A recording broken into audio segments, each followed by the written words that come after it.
All right, welcome to another episode of In Kap We Trust at the Always Next Year podcast studios. I'm the host of that segment, Shane, and I'm joined with Elle this week for In Kap We Trust. Elle, how are you, sir? Doing all right. Phillies need to play better, obviously, which I know we'll get into. But yeah, looking forward to this segment. We got a couple things in store for today and also the rest of the week, but we'll get into that down the road. Yeah, man, you're finally going to get your Connor piece out. I'm excited for that. Theoretically, anyway. We're falsely advertising it as of yet, but we do believe that at some point in the next week or so, you and Connor. I want to do it in the next week. The NFL draft's only 9 days away. Well, you got 10 days away, 9 days away? Yeah, 9. So before the NFL draft, theoretically, you will be having a draft preview and draft talk with Connor and Al. So that should be pretty cool. Wait till you talk with him. He's so Canadian. It's so awesome. The Kelly Green Hour. I love it. You guys are going to be good, too, because y'all are both stubborn. It's going to be so fun. I can't wait. But this is Phillies baseball that we're talking here. For the In-Cap we trust. You already alluded to it. The Philadelphia Phillies have not had the most pleasurable week of baseball by just about every single account. Starting with the game I went to last Tuesday, the Dollar Doll game when they were up 6-1, and I was like, this is great. Everything was in hand. McHale hit a home run, Harper hit a home run, Nola was dealing. And then it hit the 6th inning and it went downhill. Mm-hmm. It was my nephew's first game. He made it to the 9th inning, which I was shocked. He's 2. I didn't think he would make it that far, but he made it to the 9th inning. We had to leave prior to all hell breaking loose. but yeah, it has not, as you mentioned, Shane, it has not been a good week. And a big thing, and we'll take it all the way back to the game that you were at, you had your ace on the hill. Aaron Nola has not pitched like Aaron Nola this year. You actually mentioned it going into the season. You had made the very real thought, and I don't think any of us were really sitting there and giving it that real thought. But you had said, what if that was the flash in the pan last year? What if he isn't that good? Now, I'm still on the camp that says this is only 4 or 5 starts into the season for him. He's coming after, it's coming after a season that saw him throw more innings and more meaningful innings of baseball than he has in his professional career. But it's a very fair and real question right now. What's your stance on Aaron Nola, given the way that this season has started? Do you kind of still stick by that? You think last year was a flash in the pan, or do you think this is just early April struggles? I mean, it is still early. To his defense, he hasn't pitched in great weather conditions, which it's hard. I mean, you're a baseball player. It's hard to grip a ball. I mean, it's even hard to grip a football. I hate to bring up football, but I play center. It's hard to, when I'm snapping, when it's cold, you can't feel. And you can tape your fingers. Pitchers can't do anything but rub the inside of their glove, Thor. I'm honestly cool with that. I really don't care what people put in the baseball. But it's tough, and when it comes to the 2 outdoor sports, when it's cold, you can't feel your fingers, you can't feel the laces. And so, to his defense, he hasn't had the greatest, the weather in a couple of his starts, but in 3 of his 4 starts, he hasn't gone past 5 innings, something like that. That's not good for your ace. I'm hoping that the money that he was given, he's just like, all right, I made it.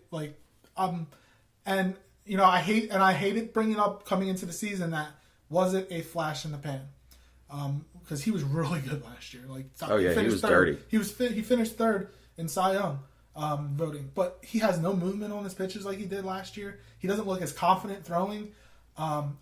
I hate to say, but I hate to compare him, but he pitched really well to Alfaro when Alfaro was catching up. And certain pitchers feel really comfortable with certain catchers. Now, Real Muto obviously is the best catcher in baseball, but does that have an effect on Nola? So it's funny you brought that up, and I was going to bring it up in a few points, but we'll bring it up now for the starters. So I was texting with Rob last night throughout the game. One thing that he had mentioned was the exact same thing that you just said. Is it difficult? Because, Real Muto, look, he did catch a lot in the preseason, in spring training. More so than what I think most people would assume for starters to go, especially catchers. But there's a feeling out process. He's going to read this game a little differently. He's going to read each one of those starters a little bit differently. And to this point, it isn't just one pitcher. It seems as though the entire staff have regressed. And oddly enough, the one who is kind of feeling okay right now is your pick for the year for comeback pitcher, Jake Arrieta. And he is the only real professional pitcher we have on the team. I mean, not to say that Nola isn't, but he's young. He's a true veteran.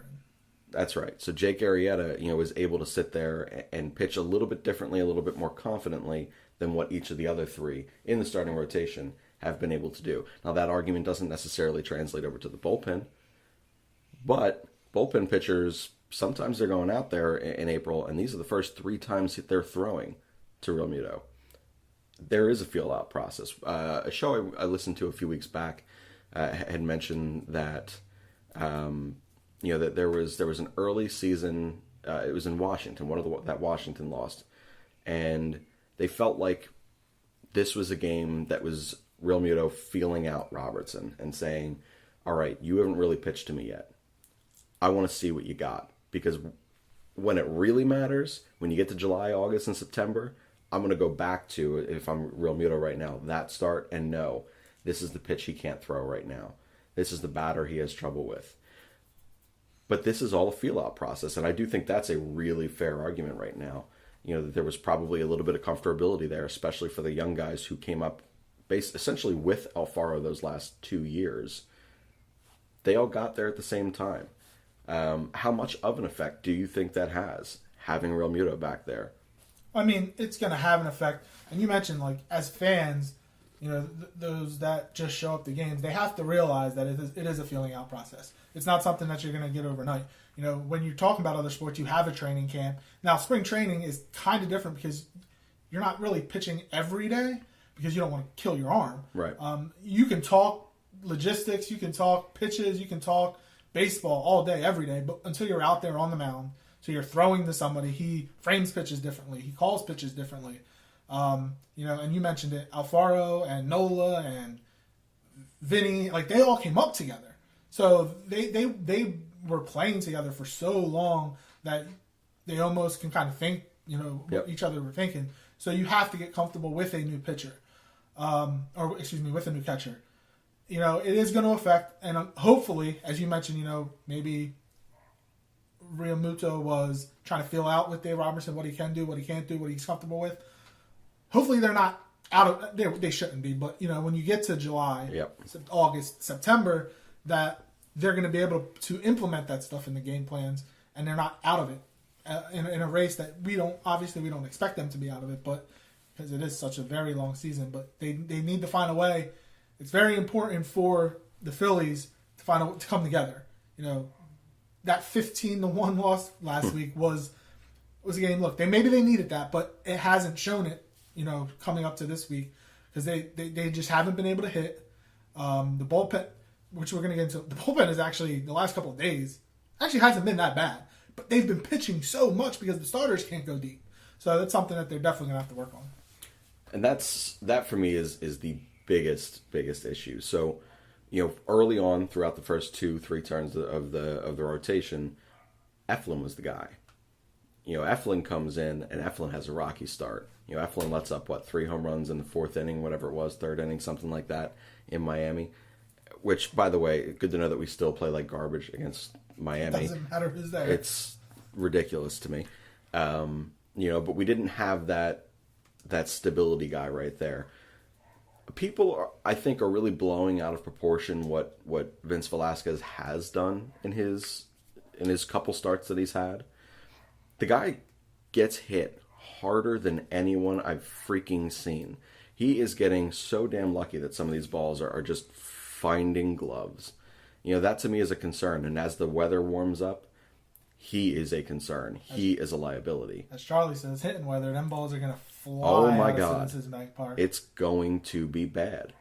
So I do have concerns for Velasquez, despite the numbers. If you just look at that, he looks like he's having a successful year. And to some degree he is. But he's getting shelled. That is not something that's going to continue if he doesn't change. I mean, we wouldn't really be focused in on Velasquez if the other pitchers weren't pitching or were pitching well, because he's a 5th starter. Yep. What do you expect from a 5th starter? You don't go 5, go 6, don't give up 10 runs and you have just a chance. Keep us in the game. With this offense, you would expect them to have a chance to win the game. But when the entire pitching staff's not pitching, or the other pitchers aren't pitching well besides Jake, it kind of falls a lot on Vinny, that now we're focusing in on him, And if he doesn't do something well, then we already came into this year like, look, you shouldn't be a starter. You should be in the bullpen. Now more focus is getting on him. So when he has one bad pitch, one bad game, it's like, see, you shouldn't be there. But we have to step back. Remember, look, he's the 5th starter right now. Everybody else needs to step up their game too. It is weird to think we are hyper focused each and every day because of the excitement that follows the Philadelphia Phillies right now. We are hyper focused on everything. I'm like ridiculously angry every time the camera flashes over Andrew Knapp. I'm not doing anything to warrant the level of anger I have, but my hyper focus and attention to what this team could be, that distracts me from that potential level of excellence. I know it's got to bother you that they go to him before they go to Kingery in pinch hit situations. Look, the only thing that I tell myself is the fact that they are more confident in their emergency catcher of Scotty Kingery to be better, both offensively and freaking defensively, despite the fact that he is never caught in his life.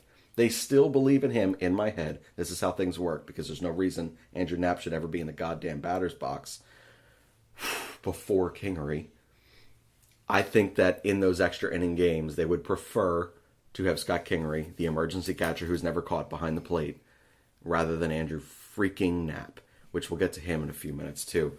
But one thing, and you mentioned it too, that over the last couple of days we've seen some excellent bullpen performances. Some things in the bullpen that are troubling. One, our starters can't go deep into the games right now, so they're being overused. So all this depth that we believed that we would have, we have guys that are still on the DL and Tommy Hunter. We have David Robertson, who is now on the DL with an elbow issue. IL. I don't give a damn. How politically correct are we on this damn show? IL. I'm just saying. Alvarez is one of the worst pitchers I've ever seen in my entire existence. It's only a matter of time before Pazos comes up, in my opinion, as a lefty. The bright spots there have been Adam Morgan has been lights out. Pat Neshek has been really good. He pitched himself into and out of trouble last night. That was a little concerning, but he was able to get out of it.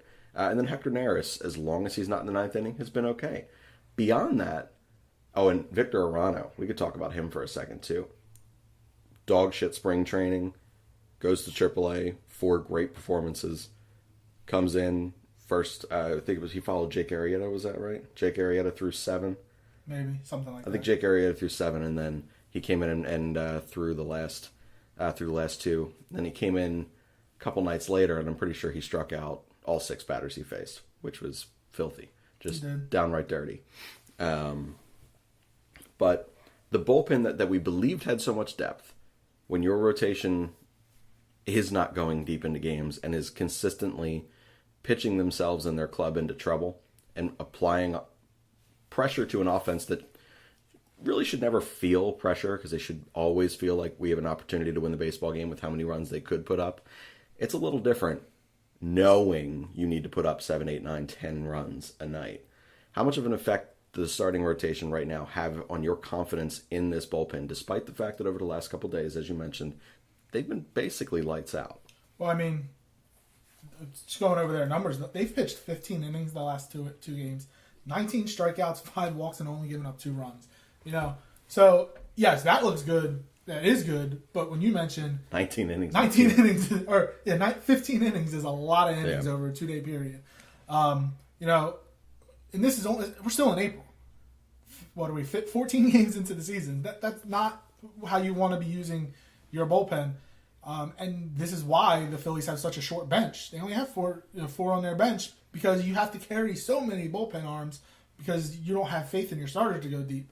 That's what they need to get. They need the starters to flip a switch, do something, so that the bullpen, A, can get a rest, B, when we need them, they're not, as you mentioned, feeling like they have to be perfect. Because the offense is struggling right now, too.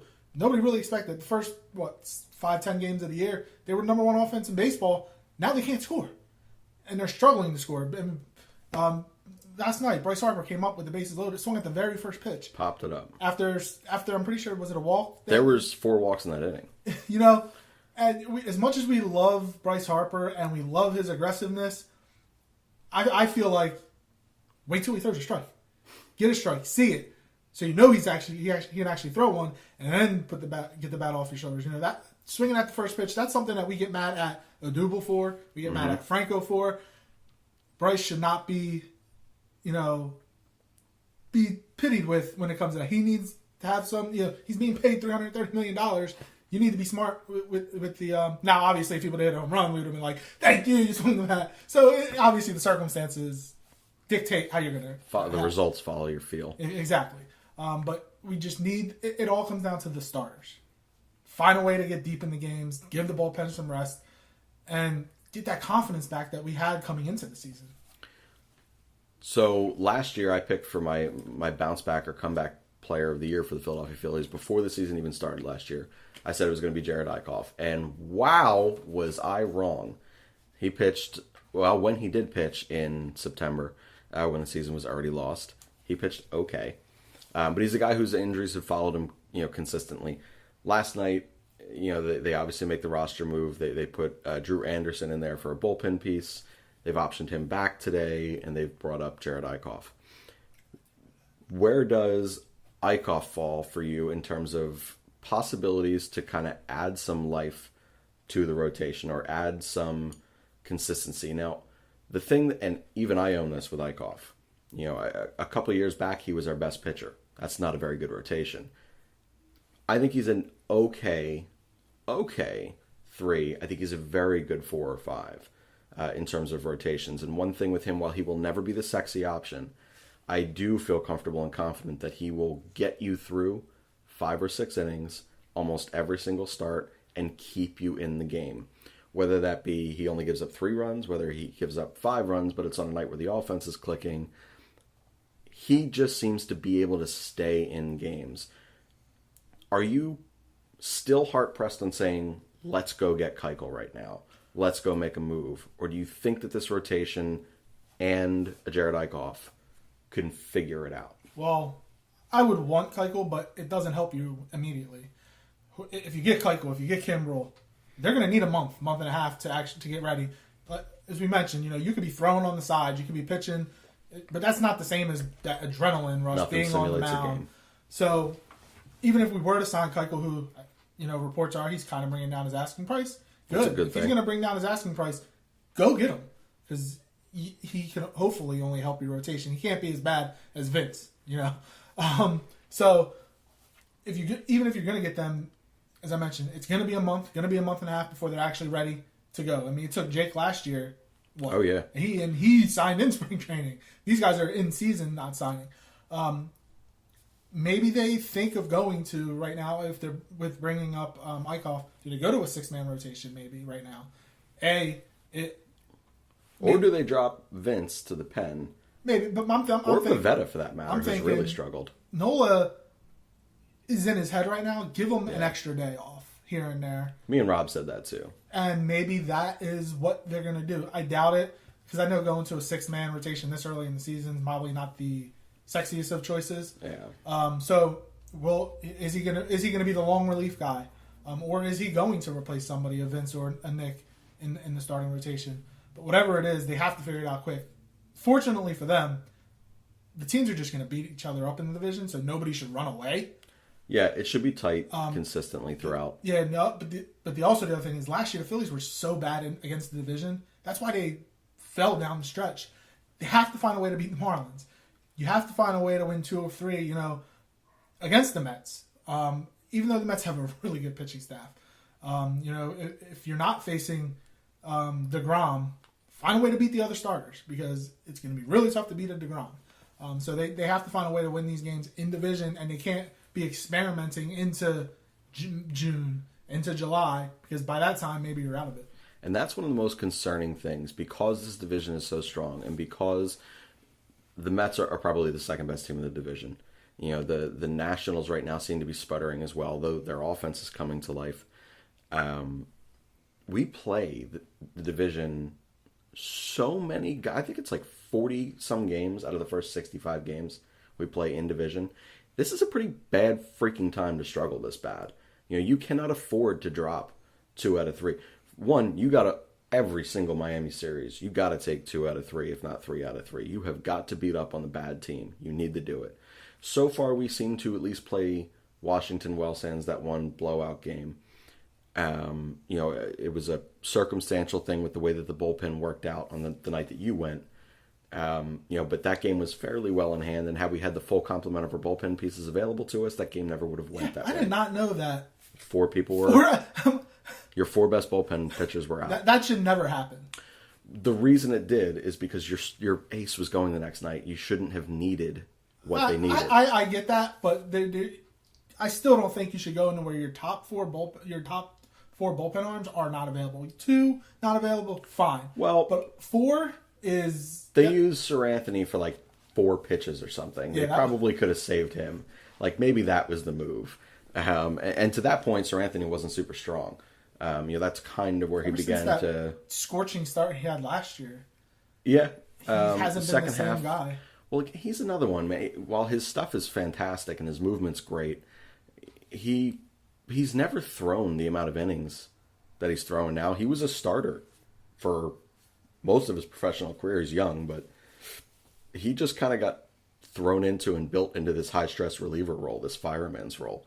That's some pressure. He's going to have a little bit of issue there.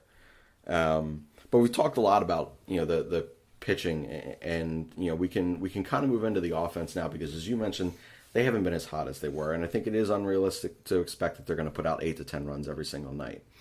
But one thing that does concern me is, Rhys Hoskins is the streakiest hitter I have ever seen. And I am embellishing on that. I'm sure I can think, if I thought for 5 seconds, more. If we want to think bad streak, Chris Davis. Damn it. That guy. That's one of the most unbelievable streaks I've ever seen in my entire existence. And he's so funny when he got that hit and he's asking for the damn baseball. What a guy. He handled it well, as professionally as you possibly could.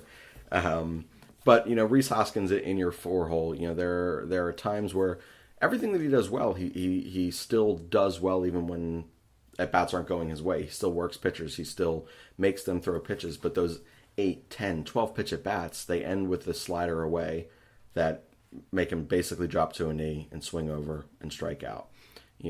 So you don't get as many of like the product. You don't get the finished product of that quality at-bat. You don't get that knock the ball the other way. You don't get that, oops, I've made the pitcher throw 12 pitches. Now I made him make a mistake and I made him pay. You have a slider low and away that he dips off on. That's a problem. Real Muto hasn't quite been what we expected offensively yet. He hit a little stretch there for like 3 to 4 games where he looked like a guy who was kind of turning the corner. He hasn't been that. Obviously, last night was a difficult night for Bryce. Popping out with the bases loaded, a handful of strikeouts, and just looked overmatched by 95-mile-an-hour fastballs. Conditions last night, obviously brutal. That's not an easy night to be super successful with, offensively or defensively. But do you have any actual legitimate concerns for this offense as the weather begins to warm and it becomes true, as Charlie says, hitting season? Just the consistency, pretty much. I'm glad that Gabe has kept with a consistent lineup. Minus tonight. Have you seen tonight's lineup? Yeah. Minus tonight's lineup and where he has played. Oh man, like this. He was probably had fun with this one. I won't lie. I think he was probably he probably shook Reese's hands. Hey, thanks for that bad slide yesterday, man. I get to fuck around with the lineup now. $1 in the swear jar. But yeah. So I'm glad that Gabe, for the most part, has been consistent with the lineup. Tonight, like we mentioned, will be really interesting to see how that goes. But I wonder when it comes to Reese. You know how when Jimmy was struggling at the plate, it never affected his defense. Like, he was still the Gold Glove. Yeah. Reese, while he's not as bad as he was in left field, well, he's not a good first baseman either. Like, I know you despise the DH. It's built for him. It's the when the NL is the DH, Gabe Kapler is going to bow down because, boom, Reese, DH, don't worry about playing defense. Go out there, swing a bat. That's all you have to worry about. Now, he might get fat, but, that'll be fun. But, like, then maybe your boy can start, depending on when it, like, obviously it's not going to happen this year, but, like, if it came into this year, your boy could be starting at third and Mikel could be starting at first. I've never seen Mikel play first, so. He's played a handful of games there. But I just want to see consistency from the guys. I'm glad that at least early on they were taking more pitches, but now I feel like they're starting to press a little bit because they haven't in the late innings they're bad. Haven't been scoring runs. And you mentioned it, Bryce not being able to catch up to a 95 mile an hour. He should be turning on that. And they were right down the middle. He should be I saw a clip Ryan Howard hit one to the third deck at Citizens Bank Park. He should be hitting them up there. That's what I want to see. And again, the entire offense right now is pressing. But as you mentioned, as the weather starts to warm up, hopefully, they're starting to the balls that are hit to the track go a little bit further and go over the fence. It's not a big park, obviously. No, perfect park for our lineup in so many ways. I want to know. Sorry to cut you off. You're good. Is the home run derby ever going to end in 2026? No, it'll be 2031 by the time we're done. So one change that we were talking about last night, a bunch of us went out to the bar and we were watching the hockey playoffs, basketball game, and the Phillies game. And one change within the lineup before we get to my guy, but one change. Andrew Knapp's your guy, right? Andrew Knapp is not my guy. Would you flip flop Odubel and Real Muto in the order there? I mean, it can't hurt. Like you mentioned, Real Muto's struggling offensively a little bit. What about this? I know he is flourishing. Would you move Michael up a little bit? See, and then put Cesar 8, or put the pitcher 8 and Cesar 9. Ideally, I wanted Cesar, if he was going to be in the lineup, as the 8-hole hitter, because I found like there was going to be a lot of value there. But the one thing that I have noticed with Michael,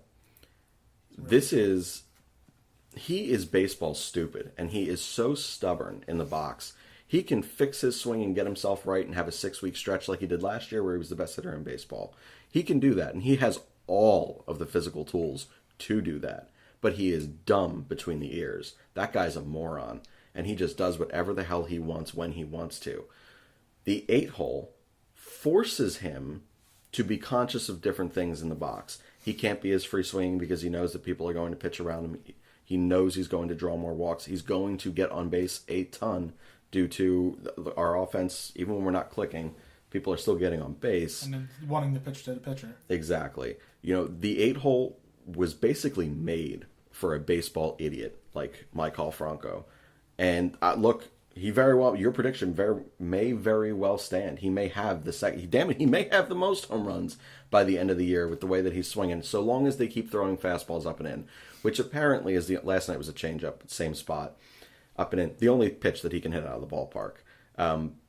But I want to see more than 15 games of him in the 8-hole right now to know that we have now created a better habit for Michael, that I could trust him in the 5 spot. Ryan Howard I'm not taking 5, but maybe go up to 6 or something. Anywhere. But Ryan Howard, I was listening to the ESPN broadcast yesterday, and Ryan Howard was actually really good.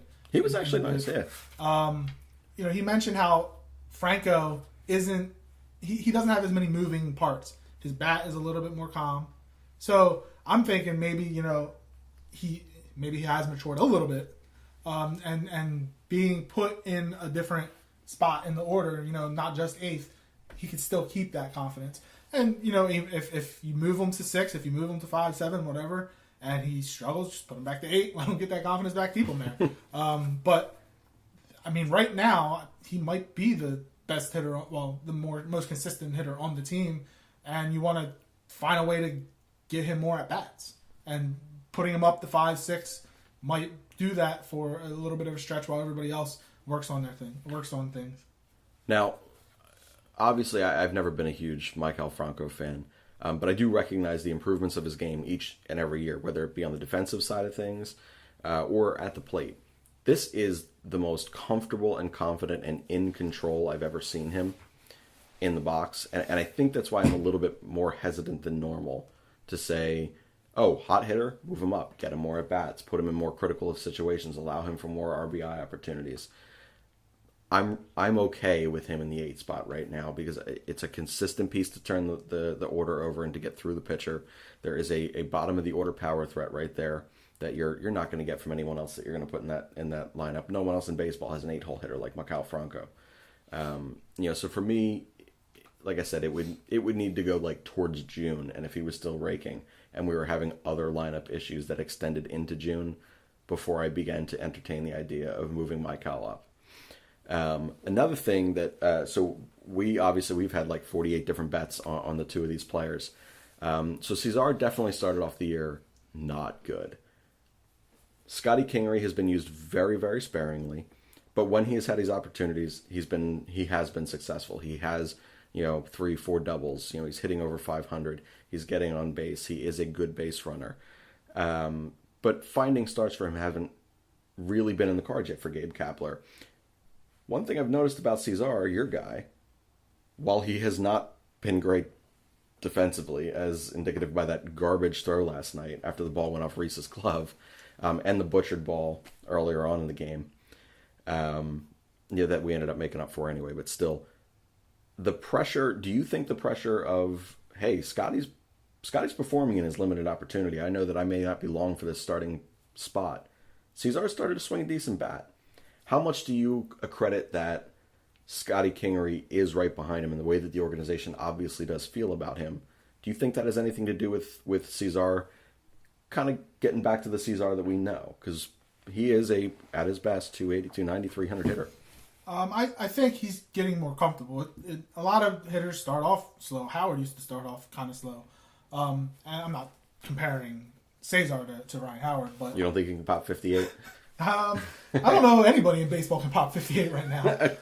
Davis, he's hot now. his 0.28 batting average. But no, I mean, I am more of a fan of Cesar because I'm not a fan of Kingery. I think that's what it comes down to. But like, I just give him. I mean, eventually, if he were to continue struggling, then we're eventually going to make a change, at least to see what Scotty has.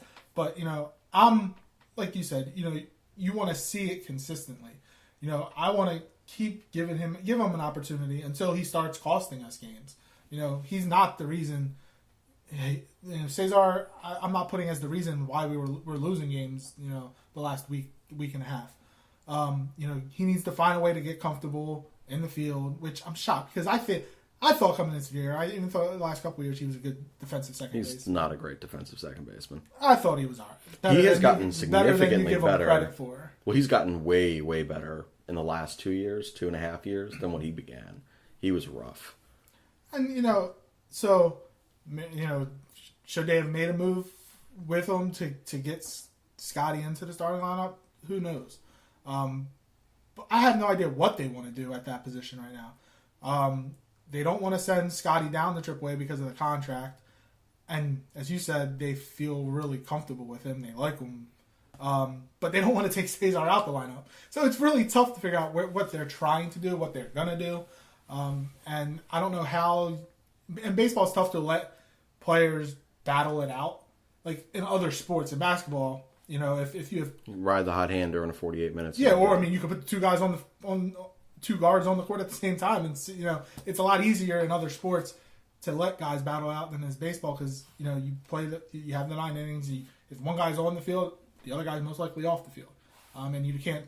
It's just and it usually comes down to a gut call, And if Gabe is able to do that, we'll see. But I'm gonna ride with Cesar until the wheels fall off. Until the wheels fall off. Well, he has, like I said, his offensive game has begun to start pick up a little bit. He had the home run last week. He's had a couple multi-hit games. We do know that the offense eventually comes for him. It doesn't come in power numbers, although that's improved last year too. But to think that he was going to be a 175, 220 hitter is unrealistic. He will eventually climb that average up. The question does become, if Scotty Kingery consistently goes up there and is, knocking doubles to gaps, and able to be a threat on the bases in a way that Cesar has proven to not be, at what point does Gabe say he is of more value to this lineup? So for me right now, the difficult thing, and you just alluded to it, I don't think that they want to send him down to AAA, but at a certain point, you want to get him at bats somewhere. He's got to play. He can't just have 6 at bats a week. I pick him as my star of the week every damn week. I'm gonna lose every week until you get more than 6 at bats a damn week. The Cleveland Browns all last year. Hey, I did okay last year. All right, they damn near made the playoffs. But with Scotty, just objectively thinking, would you find starts and split time with him at second? Would you split time with him at third? Would you just outright give him second or third right now? Would you continue to utilize him as a bench guy in the way that they have?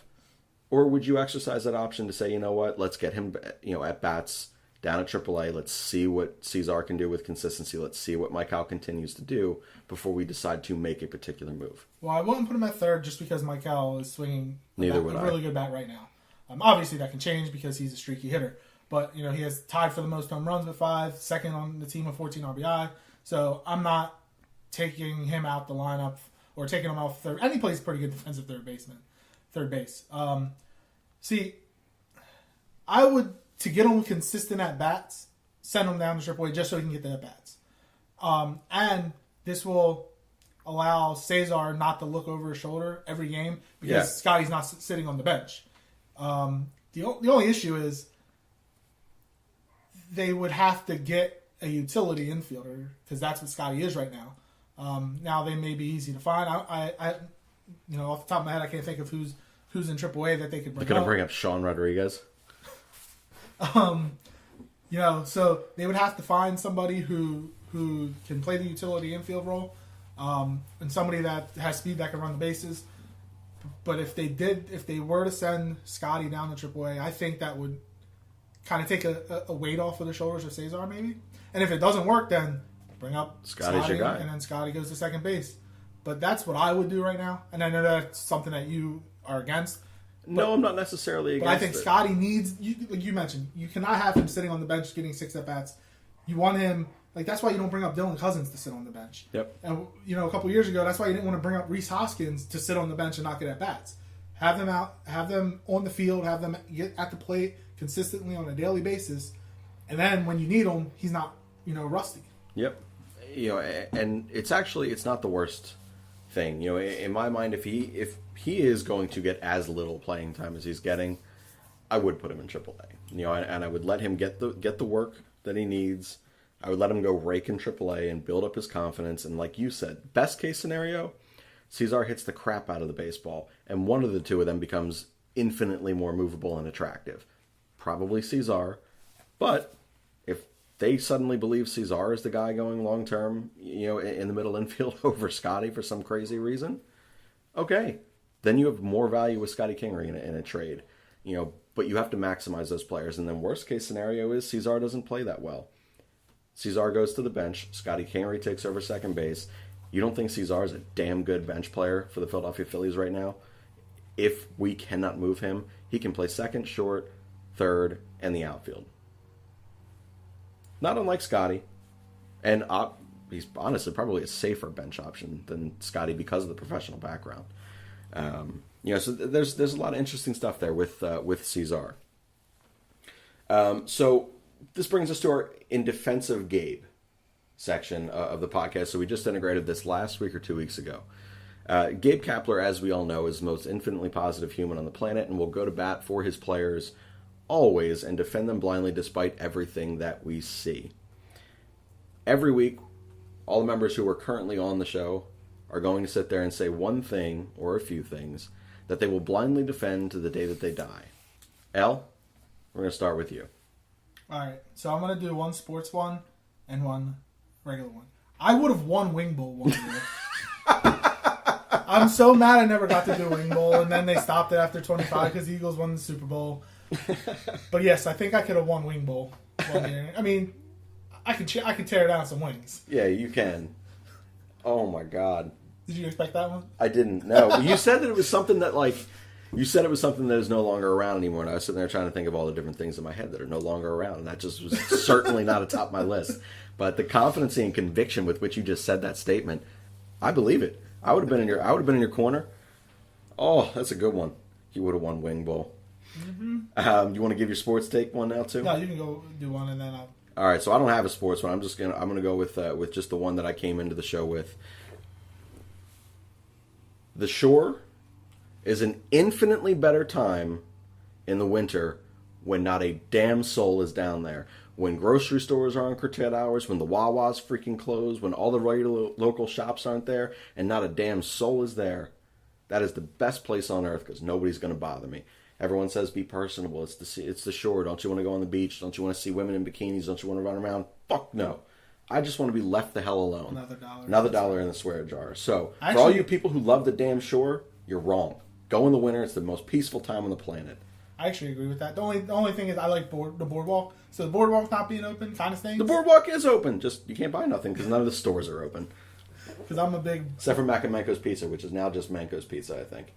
Is it Manco's or Max? It's one of the two. One of the two. I love the boardwalk, by the way. Like, you know those mini M&M tubes? Oh, yeah. A big one? Salad. Yes. A big one. You can fit $20 worth of quarters in it. I have 8 of them sitting in my room right now. For the arcades? Yes. Because we're totally grown people. Didn't we do that the night my house burnt down? We went to the shore. I'm pretty sure we went to the shore, and I think that we did to an arcade down there. Did go to an arcade down there. We were going to stay down on the shore. Imagine if that would have happened. That would have been a hell of a phone call. Jesus. What is your sports one? That, regardless of what happens from here on out, I will always go down that Donovan McNabb is the greatest quarterback in Eagles history. He didn't win a Super Bowl, but Nick Foles won a Super Bowl. Carson Wentz may very well win multiple Super Bowls. But I will always think that Donovan McNabb is the greatest quarterback in Eagles history. And I know that you're not lying when you say that. I know that Carson Wentz could win back-to-back-to-back Super Bowls with back-to-back-to-back MVPs of the Super Bowl and the league, and you would still be like, Donovan was better. You're the most stubborn human I know. I respect it in a lot of ways. I think you're wrong, but I respect it. Backup catcher, we didn't address this, so really quickly, just because we shared one option together. If you could replace Andrew Knapp, and this is not a difficult thing to do, look around your home. Whoever's sitting next to you, they're a better freaking option than Andrew goddamn Knapp. L, if you could replace Andrew Knapp in the backup catcher's role of the Philadelphia Phillies, who would you put there? So do you want my series name first? Or you just want the funny names? Go ahead, go for it. You know the series name, the guy that just got designated for assignment from the Red Sox. Blake Swihart? Yeah, him. He can't be as bad as Knapp. But now we're going to get to the funny parts. Me or you could do it. And I had bad knees, and I'm a lefty. I can't be as bad. I throw lefty, I should say, but I'm bat righty. So, how many lefty catchers have you seen in your life? I never. Exactly. So, all right. I'm going to go with Hamilton Porter from the Sandlot. The Phillies bullpen catcher, Bob Stumpo, and I only say I only say him because he went to Westchester and won a national championship. I'm so angry right now. That was my serious one. That wasn't even my joking one. I was like, he probably got a better handle on these guys. Well, and I only say that because he was at Westchester when I was at Westchester. So that pisses me off so much. I was so proud of that one, and I was going to tell you, I was like, you don't know who he is? He went to your school. And then my other one is Jake Taylor. Yo, if Rene Russo's aboard, I'm in. So, I thought you would like those. You still all right? Look, so we both had Sandlot, and we both had Westchester guy. My other sarcastic one was Olivia Munn, just because I needed to find a way to work her name up in the podcast. But damn it, I'm so tired of staring at Andrew freaking Knapp every day. And he always comes up to bat when they need a hit. Like him walking yesterday was the best thing he's gonna do all year. Your text it made me smile and mad. So, I looked like Harrison Ford, that picture and that meme where it's like, have you ever seen someone angry and smile at the same time? That was me in that exact moment, which just pissed me off to no end. God, I hate Andrew freaking Knapp. We're going to start titling this podcast just Shoot Knapp to the Moon Podcast for ANYP. We're going to wrap this one up with Selly and Philly. So, every single week, something positive happens in all of our lives. We assume, and if it doesn't, we're going to just say that something negative didn't happen quite as badly as it could have happened. Last week, I informed our listeners that I quit my job because it's a dog shit company. Yes, it is. I used to work there. He did used to work there. That was a positive thing for me. This week, what are you celebrating, L? The NFL schedule release is Wednesday night at 8 p.m. You're such a nerd. I cannot wait. We talked about when we did it in Kelly Green Hour last week. We talked about the Eagles preseason schedule. I have them going 3-1. This is without the draft and without any other injuries and all that. The NFL 8 o'clock. The schedule is going to come out at 8:30. I'm going to be texting you guys my wins and losses. And then the NFL draft is next week. Me and Connor have our thing going on Friday. Like, and then like, This is when life starts for you. There is no off season in the NFL. You're such a nerd. And I cannot wait for the schedule to come out, and we can plan if we're going to go. Are we going to go to Minnesota on Thanksgiving? Are we going to go to the Eagles Patriots at the Link? Are we going to go to an Eagles Cowboys game? Are we going to go to Washington to see them beat the Redskins and your favorite quarterback of all time on the bench? On the bench. Yeah, yo, absurd. That is still so angry, man. Oh, Josh Johnson's going to be starting over him. Actually, no, they got Case Keenum. Case freaking Keenum. Jesus, just give the ball to Colt. What's the worst that could have happened? What's the worst? He could have broke his leg again. No big deal. No, but yeah, I cannot wait for all things NFL then over the next couple of weeks with the schedule and the draft. Yeah, it comes at you fast from now on. The OTA is going to start. Rookie camp's going to start. Then by the time you think about it, we're in training camp, gearing up for preseason, and going to the free practice at the Link again. Oh yeah, the Always Next Year podcast is going to be all about that Kelly Green hour. That's for dang sure. Yeah, can't wait for that. So my Selly in Philly this week is I have come out of retirement to play baseball again because I am glutton for punishment with these knees. But the thing I am celebrating is the fact that I not only showed up to practice, I completed practice. And what else did I do at practice? I didn't die. I didn't look good, but I didn't die. I was able to walk back to the truck and leave under my own power. I can't say that for most days I go to a baseball field. I'm going to celebrate the hell out of that. I am back, baby. I am freaking back. Until you pitch in that game. Dude, I'm pretty sure I'm not going to pitch. The very first throw I threw, now I had yet to warm up, but I spiked it into the ground 5 feet in front of me. And I was like, shit, I'm sorry. I just realized I have not actually thrown in 3 weeks. When's your first game? I still have no idea. And if they don't give me my uniform number, I'm not freaking playing.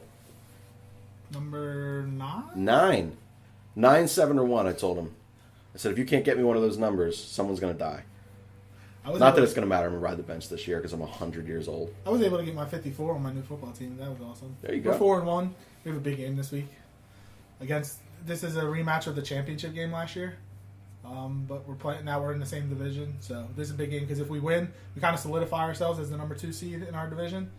In our conference, I should say. You're not retiring, are you? Well, my coach for the team I used to play for, he wants to bring everybody back for the fall. Like everybody that used to play together, we do one more run, and then I think next spring I might coach. But I've said that for like 3 years now, so who knows? All right, so let me just tell you something. Retirement's great. Every year I said I'm not going to coach again. I'm not going to coach again. I'm not going to coach again, and every year I would coach again. Now, I finally don't coach, and life is so much better. So much better. So you know how Facebook does the Facebook memories? Yeah. When we coached LV, we were so bad. We were bad, but like we beat Pennsbury to one game. That came up. I remember the Upper Moreland game when we had 8 guys out on the field and won that game somehow. And Leo threw a complete game. Because he pitched like the best game I think I've ever seen a 14, 15-year-old pitch. That was awesome. It was great. But now that we're rambling on different things about our personal lives, which we blame you, listeners. This is what you wanted. You wanted to know about us and the things that we celebrate. We celebrate not retiring our fake pro sports that we play in baseball and in football for L. That is going to wrap up for In Kap We Trust here at the Always Next Year Podcast Studios. Be sure to rate and review the pod, the next actual written review. The fact that I have to continue to say this because people have not written an actual freaking review in 2 weeks pisses me off so much. So if you're listening to this, do the right thing. Go on to Apple Podcasts. Leave a review of any kind of substance, and you will get an autographed picture of Rob's face. He's a beautiful man. Put it on your fridge. Your family will love it. Whew.